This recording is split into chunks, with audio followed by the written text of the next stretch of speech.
The cultural districts of Minneapolis revel in the motto of every neighborhood having its own flavor. Whether that's Sabor Latino in Holy Land over in Northeast Minneapolis on Central Avenue, Baracala Restaurant and the Cedar Cultural Center over in the Cedar Riverside neighborhood, or even Mercado Central in Los Ocampo over on Lake Street. And these cultural districts help Minneapolis stay a city on the bubble, changing and relevant today and for years to come. It's not just another day. It's not just another day in your life. Things are changing for the better. At Comcast, we see those changes, and we're thinking about how we use technology today to live, work, learn, and play. And we're building for the future now, so we're better prepared for the wants and needs of tomorrow. That's why Comcast is rolling out multi-gig internet speeds to more than 50 million homes and businesses before the end of 2025, making our already industry-leading network even faster, smarter, greener, and more reliable.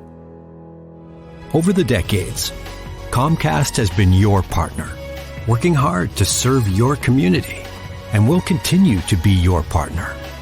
We're expanding our gigabits so you can enjoy the tiny bits that matter most. Want your boss to put some real action behind the rhetoric when they talk about making your workplace more inclusive? Find out how to hold their feet to the fire and demand diversity on the Diversity Dude podcast. Hello there, and welcome back to the Diversity Dude podcast. I'm your host, Lambert Fisher, marriage and family therapist, award-winning author, and national speaker on the topic of multicultural awareness and diversity. Before I dive into today's topic, I'm excited to share again that I have the honor of being selected as one of the featured speakers at this year's TEDx Minneapolis event, this August 12th at Orchestra Hall in Minneapolis, Minnesota. And if you happen to be in town, I welcome you to participate as I bring my relationship strengthening perspective to this year's theme of creating an atmosphere of intersection and connection. And in everything that I do, whether it be through my one-on-one relationship building efforts as a therapist or in my informing and empowering efforts as an author speaker, know that my personal mission is to do my part to improve the world one strengthened relationship at a time. So today, I want to share with you a few encouraging words about how to respond to accusations in the workplace. So as I mentioned already, when I'm not providing therapeutic support to individuals, couples, and families, or sharing helpful tips and strategies on podcasts like this, then I'm equipping helping professionals in a variety of work environments in their efforts to interact more healthily with each other, despite cultural similarities and differences. And in addition to offering helpful strategies and insights, I extend an open-ended offer to every attendee to ask whatever question they may have that might help them overcome a barrier to improved cross-cultural interactions. The following question is one that I received in such a context, and I thought it might be helpful to everyone listening today. The question goes like this. So it says, Lambert, I'm a social worker who works in quite a culturally diverse work environment. However, I'm a well-educated Black female working primarily with men of varying cultures who make up the leadership team. Microaggressions happen all the time, in addition to the occasional very blatant, inappropriate racial statement. How do I address the behavior without being labeled, quote unquote, the angry Black woman? So, all right, there are numerous elements to this question worth addressing, and nowhere near enough time in this podcast to address them all. However, in the same spirit that I offered during my live trainings, I will share a few key things to consider that hopefully can address the issue in the moment, as well as plant seeds for a continued healthier conversation on this topic moving forward. So first, to anyone listening for whom it's not clear, I am not, nor will I ever be a Black female. So I don't plan to speak for all Black females. Instead, I will share insights gained from knowing and witnessing the experiences of Black females, both personally and professionally. But more specifically, inspired by this, I'll respond in a way that will offer similar considerations that would benefit anyone listening who is not a Black female, but also who might relate to similar experiences and frustrations of being misrepresented in the workplace. So the first consideration is this. Know, K-N-O-W, know that you are not responsible for disproving someone else's stereotypes. I say this first because there's often this trend, not only among Black women trying to fight against the angry Black woman stereotype, but among many other cultural groups as well, where there's this frustration with being treated based on certain stereotypes, trying in futility to change that stereotype, and then giving up in resignation and resorting to things like doing the exact opposite of the stereotype, not because you want to, but so as to not perpetuate the stereotype even further. Or otherwise bottling up true feelings or expressions in order to not make the situation worse. As a therapist, this especially concerns me because bottling up feelings is a temporary fix at best. And at some point, the bottled up feelings bursts, and one can only hope that they don't lose a job as a result of that bursting, lose a relationship, or some other factor as a result. Instead, I recommend that you first acknowledge that others' perceptions are their own growth areas and problems that need to be solved, while learning to cultivate a healthy cultural self esteem independently. While this doesn't solve everything by itself, when you are your true self, not in reaction to someone else, but independent of them, then it sets a tone for others to gravitate toward in a healthy way. Not only that, but it sets the internal stage for the second consideration, which is to offer help motivated by mutual benefit, not even because it's owed. You see, in the same vein, the more secure you are in your identity, knowing who you are and who you are not, you can be in a better place to offer clarifications of someone else's error in perception related to you in a way that has a better chance of being understood as helpful information to understand you better rather than a dismissible emotional overaction. This has nothing to do with the volume in which you express what needs to be shared, nor the facial expression that needs to come along with it. And to be totally honest, I've learned and gained a great appreciation for the fact that the truth that many people need to learn is that some hard truths need to be expressed loudly and with an assertive tone of voice and facial expression in order to authentically express the feeling associated with it. After all, often it is the truth that needs to be shared as one that is based on behavior that hurt someone else that resulted from previous behavior. Recognizing that the person who did the hurt may not have experienced it that way, we can see that hearing that anything needs to be changed at all can come as a shock, no matter how it's said, leading them to grasp for straws, looking for some reason outside of their own behavior and personal experience that caused this unexpected and seemingly unnecessary expression of frustration. In this case, that person's professional experience concluding that it's easier to conclude that, oh, it's not really me that's the problem. It's just one of those angry Black woman things, and that solves the confusion in their minds. And while it can be easy to write them off as a result, if they have not had that life experience or other experiences to teach them other possibilities or other alternatives, then your frustration will be in vain, unfortunately. And I'd hate for you to waste your voice and your emotions on closed ears. Another option, though, is to share the hard truth in a way that benefits you and benefits them. Not that makes them feel good or happy, but that offers practical, relational, and professional benefit. Again, not because you owe it to the person who misrepresented you or misunderstood you, but because finding out that they misunderstood and helping them see how clarification benefits them in their interactions with you as well as with others can be what opens their ears to willingness to change and thus ultimately benefits you. More professional, more practically, it sounds something like, hey, when you said this, that, and the other at the meeting, it gave off the impression that you minimize my value in comparison to others on the team and beyond, just because I'm a Black woman. And I'm not sure if that's how you feel. It sounded like it, but if it is, then just let me know, and I'll be happy to move forward, knowing where we stand.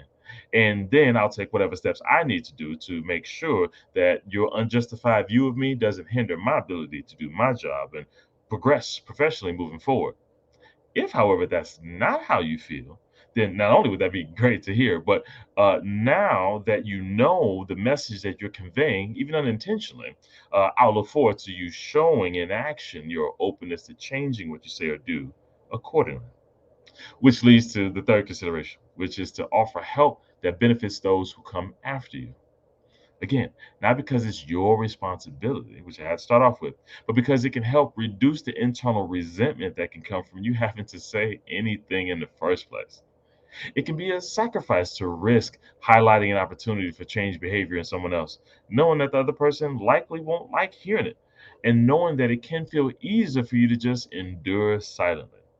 However, knowing that not only might it not be a waste of your breath, but it can be possibly heard well and results in change that helps you. It might even help those who are currently feeling the same in other areas of the environment that don't have the assertiveness or willingness to risk it. And it might help those who come after you who hopefully won't even have to experience it at all because it got addressed before they came. All can make it worth your expended effort. Remember, how you share focuses less on judgment, assuming the worst in someone else for their assuming the worst in you, and expresses a genuine desire and invitation for change, not only for your well being, but for theirs in their own way, and for those who might come after you who might feel similar. And for those you encounter who genuinely do not care about your well being as much as you would like, because that does exist as well, your invitation to change before going above their heads to address the problem in a way that will impact them much more might be the motivation they need and might be the sincere offering needed to build a better personal and professional relationship with you moving forward. My hope for you is that no matter your cultural identity, for professional Black women and many more, if you feel misrepresented, that you can find a way to avoid bottling up your feelings or feeling pressure to be someone you're not to disprove someone else's misperceptions. And instead, you can be your authentic self and selectively express your feelings in a way that conveys how you and others might be experiencing someone else differently than they say they feel. Hopefully, you'll be pleasantly surprised by the options for collaboration this opens up and the professional relationships that don't need to be ended, but that can instead be healthier moving forward. And with that, I'll say thanks again for listening to the Diversity Do podcast. If you have any pressing related diversity questions that you'd like me to address on an upcoming podcast, or if your organization is in need of a shame-free or empowering guest speaker or training on this often sensitive topic, then feel free to reach out to me directly at www.diversitymadesimple.com. And if you know anyone else who can benefit from a positive and encouraging perspective on this often difficult topic, feel free to share this podcast with them. And keep an eye out for more relationship strengthening encouragement in my upcoming message at TEDx Minneapolis 2023, this upcoming August 12th. And of course, available online at TEDxMinneapolis.com.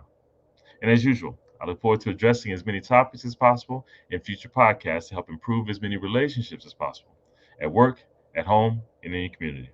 And as always, remember this: you don't need to know everything about everyone in order to have a positive impact on someone. Thank you all for tuning in, and have a great day. Tune in each week and find out how to demand and implement diversity at your job.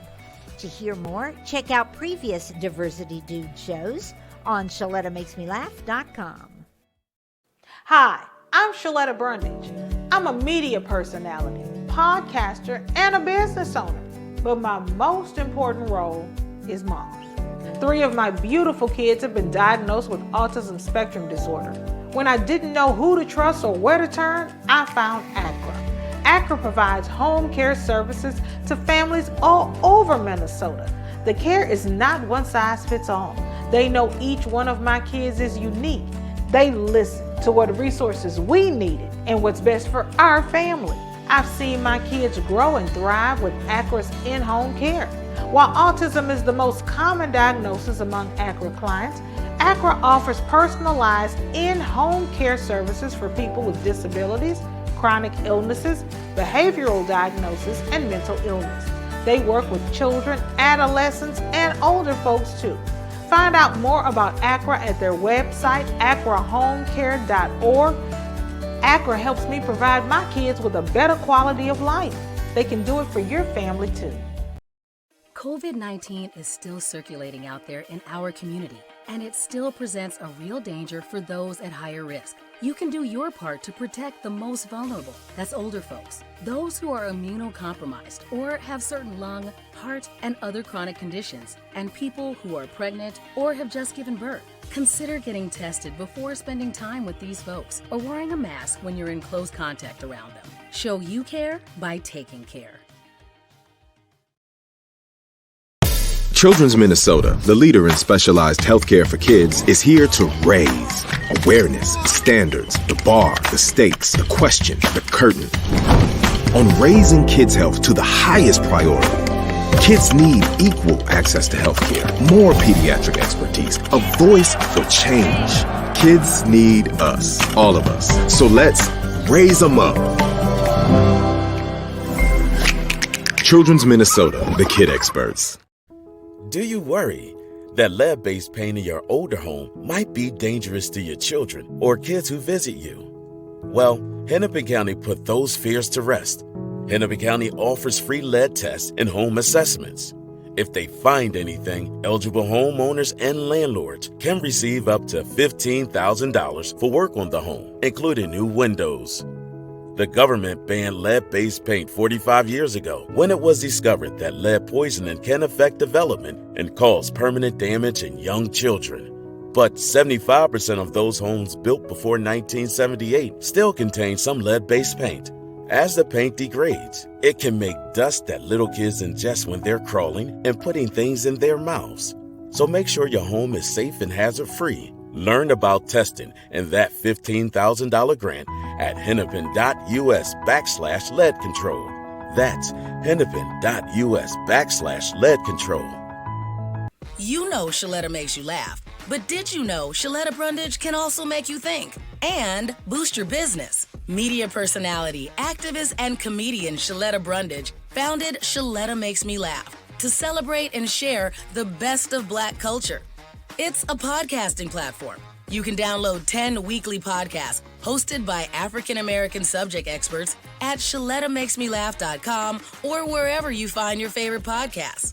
ShalettaMakesMeLaugh.com is also a production house, creating broadcast-quality commercial content. And Shaletta and her team of storytellers create powerful promotional campaigns to get businesses the brand awareness they're looking for.